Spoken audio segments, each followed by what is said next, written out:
Olá a todos, aqui é o Showtime 112. Chuvas fortes e nuvens baixas que impediram essa atividade aérea sobre a frente de Arras na tarde de 2 de abril de 1917 persistiram até o dia seguinte. Só por volta da 1h é que as primeiras missões britânicas foram lançadas. Se você perdeu os episódios anteriores sobre o Abril Sangrento de 1917, pode encontrar os links na descrição do vídeo. O dia 3 de abril foi particularmente mal sucedido para o Corpo Aéreo Real. Os britânicos perderam 6 aviões e 2 balões de observação. Por outro lado, apenas uma única tripulação britânica reivindicou a vitória. O esquadrão número 43, equipado com SOP-WET 1.5. Strutters encontrou vários caças. Albatros As-14, 35. O tenente Harold Balfour e seu artilheiro, o segundo tenente Roberts, afirmaram ter atingido uma aeronave inimiga e relataram tê-la visto cair em chamas. Porém, nenhuma perda alemã foi confirmada quanto a essa reivindicação.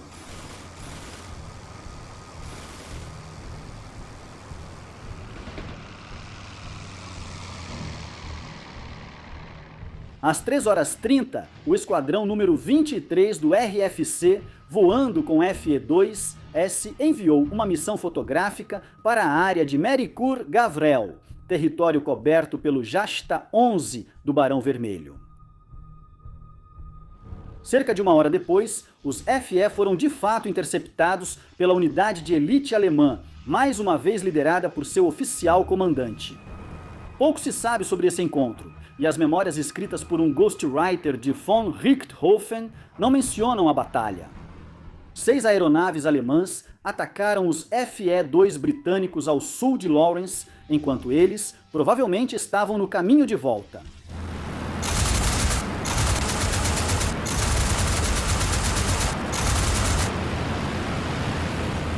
Dois aviões britânicos foram abatidos. Um deles, pilotado pelo segundo tenente Donald Peter MacDonald, com o observador John O'Byrne, foi vítima do Barão Vermelho. O piloto MacDonald sobreviveu, enquanto O'Byrne foi morto. Algum tempo após a guerra, MacDonald afirmou que eles foram atacados primeiro por 3 caças inimigos, dos quais 2 foram abatidos pelos FE-2, exceto um deles por seu próprio artilheiro. Depois, eles teriam sido atacados por até 16 caças alemães, um dos quais abateu sua aeronave, matando o observador. No local, porém, parece que O'Byrne foi ferido e morreu pouco depois. MacDonald foi capturado.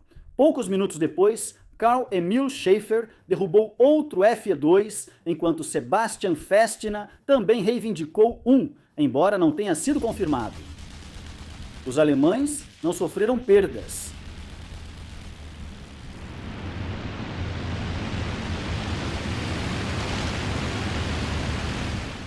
O dia terminou com Fritz Otto Bayonet abatendo 2 balões de observação britânicos entre 7h10 e 7h22. Esse foi o mesmo piloto que conquistou a primeira vitória aérea de abril, também abatendo um balão britânico na manhã do dia 1º. Ao todo, em 3 de abril de 1917, os pilotos alemães reivindicaram a destruição de 10 aviões e 3 balões.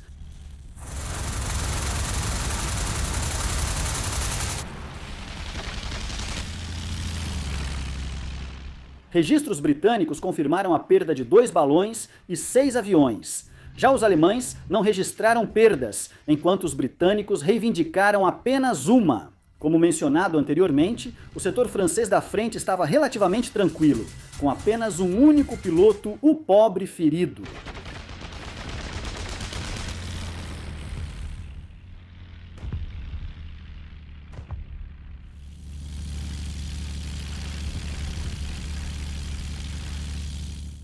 No dia seguinte, 4 de abril, houve pouquíssima atividade. O principal motivo foi o mau tempo, com nuvens baixas e chuva.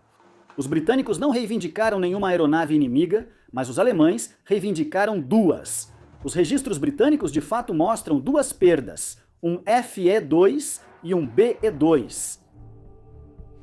O tempo continuou ruim em 5 de abril, mas as unidades britânicas continuaram voando. Este dia é notável pela primeira missão operacional do novo caça britânico, o Bristol F-2, geralmente conhecido como Bristol Fighter ou simplesmente Brisket. Este avião, de 2 lugares, foi originalmente projetado para substituir o obsoleto B-2, de observação, mas seu motor potente lhe deu desempenho suficiente para servir como um caça pesado. Mais de 5.000 foram eventualmente construídos e ele produziu muitos ases. No entanto, sua estreia em combate esteve longe de ser gloriosa. O esquadrão número 48 do RFC foi o primeiro a operar o novo modelo. Um dos líderes de voo era o capitão William Leif Robinson, famoso por ter abatido um dirigível alemão sobre Londres em setembro de 1916, pelo qual recebeu a Cruz Vitória. Esses dirigíveis são comumente chamados de Zeppelins, embora nem todos tenham sido construídos pela empresa Zeppelin. Este, em particular, era um modelo Shutland.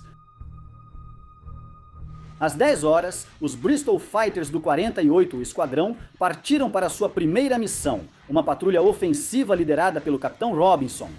Ele havia decidido que, se encontrassem caças inimigos, a formação se fecharia e confiaria no fogo defensivo combinado dos artilheiros traseiros.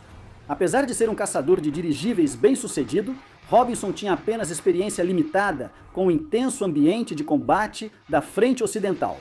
Em 1917, ele ignorou a velocidade e a manobrabilidade do modelo e seguiu táticas típicas de aviões de reconhecimento de 2 lugares. Por fim, ele ordenou que as armas defensivas não fossem lubrificadas, temendo que o óleo pudesse congelar. A base aérea deles estava a cerca de 40 quilômetros da linha de frente, então a formação britânica levava cerca de 45 minutos para chegar a Douai. Minutos depois que os Bristols foram avistados, 5 aeronaves da Jasta 11 de von Richthofen decolaram, lideradas pessoalmente pelo próprio Barão Vermelho. Como combinado anteriormente, a formação britânica se agrupou ao avistar o inimigo, mas isso não adiantou.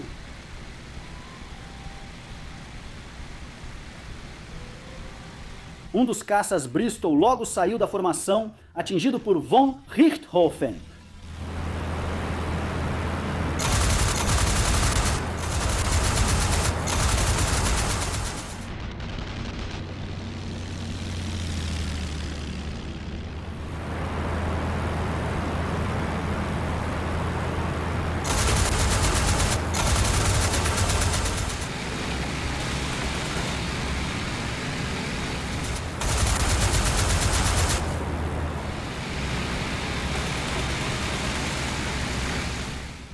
Ele continuou seu ataque e acabou forçando a queda da aeronave, pilotada pelo segundo-tenente Arthur Leckler, em Leeuwarden, ao sul de Douai.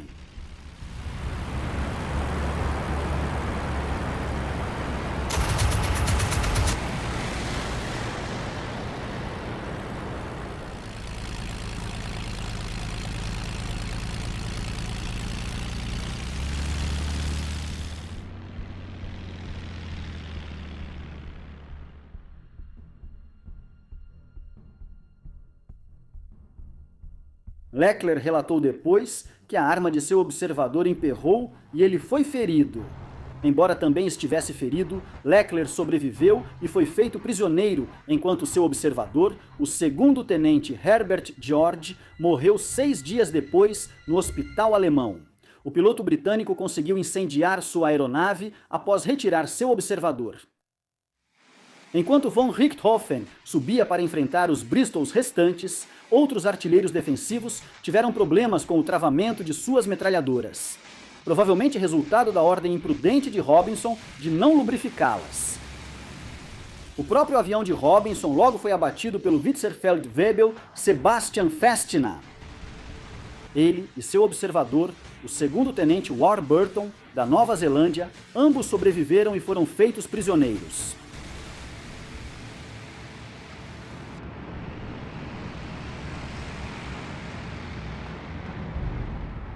Von Richthofen então alcançou a última aeronave da formação, pilotada pelos tenentes Alfred Adams e Donald Stewart, perto de Quanxi.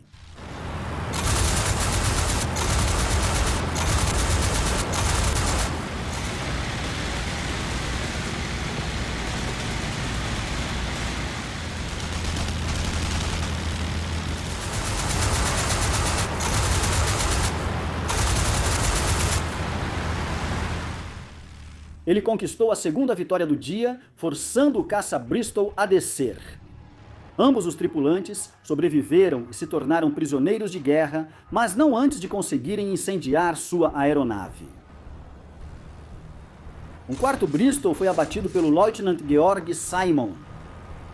A tripulação ferida, o tenente Horace Cooper e o segundo tenente Alan Baldisson, também foi capturada. Os dois caças Bristol restantes conseguiram retornar à base, embora estivessem crivados de buracos de bala.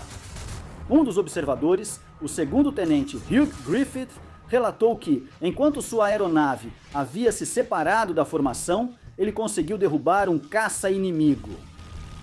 Ele também afirmou ter visto outra aeronave alemã sendo abatida fora de controle por Robinson e Warburton. Essas reivindicações de vitória foram confirmadas, mas na verdade os alemães não tiveram perdas.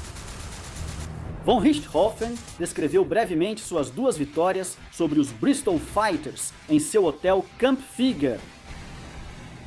Mal tínhamos subido a uma altitude de 6.000 pés quando uma patrulha inglesa de 5 aeronaves veio em nossa direção.